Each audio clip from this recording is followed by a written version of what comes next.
What's up, Cardinals? I hope y'all are having a great week of study. And this is, the most important week on our church's calendar, right? We are in Holy Week. So I'm recording this on, this is Holy Tuesday. We're getting ready for the Triduum, right? So Holy Thursday, the Last Supper, the institution of the Eucharist, the institution of the Holy Priesthood. Then Good Friday, remembering Jesus' passion and death. Holy Saturday, we're waiting for Jesus to come. And then the Easter Vigil, we celebrate for the first time the resurrection, this mystery of the resurrection, and then Easter Sunday. And all of this is the Paschal narrative, right? So Miss Simmons is going through the Paschal narrative with y'all this week. And so I want to just talk about what does Paschal mean? Where does Paschal come from? And I'm sorry if Miss Simmons already goes through this, but I'll just kind of add my own spin on it. So think about what is happening when Jesus and the disciples sit down for the Last Supper. Why are they eating supper together like that? Because it's the Passover, right? They're celebrating the Passover, and Pasch is kind of where we get like Passover, Pasch. So the Paschal meal is the meal where a lamb is sacrificed and consumed, and it is giving freedom to the people of Israel, right? Because that's what the Exodus was all about, and that's what the Passover is all about.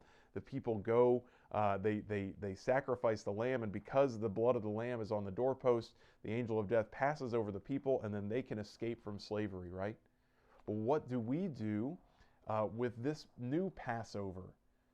Well, we sit down together, and because of the blood of a Paschal victim, we are given freedom, and that Paschal victim is Jesus Christ. And so he is the fulfillment of the Passover for the Hebrew people. So when we say in our creed, right, that Jesus is in fulfillment of the Scriptures, he is doing these things. Well, that's what he's fulfilling. He's making even more present, he's making even more effective, more saving, more all these things. He is doing this for his people. And so when we talk about when you read the Last Supper, when you read the Passion, when you read the Resurrection, just be thinking of it as, how is this freeing to me? How is this giving me freedom? Well, it's giving you freedom from sin, right? Because when Adam and Eve sinned, they turned away from this offer that God had for them. And we do that every time that we sin. But we ourselves could not give ourselves back completely to God. We tried, and God was trying to help us, and God continues to help us. But Jesus is able to do that completely. And so we rely on this wonderful event of the Passover, from death to life, that Jesus goes through. That's really what he does. He goes from death into life, and he brings us into that mystery. And I know that's like, you're like, well, how does he bring us into that mystery? It's because he himself is human. And so because he's human and God, he invites us into that relationship. And then we are brought into that through baptism. So when you were baptized, you were brought into this new life with Christ, and you are offered that opportunity as well. And it's a beautiful, just a really incredible offer that Jesus gives to us. So that's what we're celebrating during this time. So we remember with great reverence the sacrifice of Christ, but we also always have this hope, right?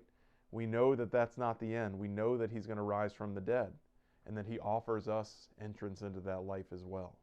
So anyway, I hope y'all have an awesome Easter. I hope your families are doing well. I miss y'all. I hope to see you soon, and I will talk to you a little later here in the virtual atrium.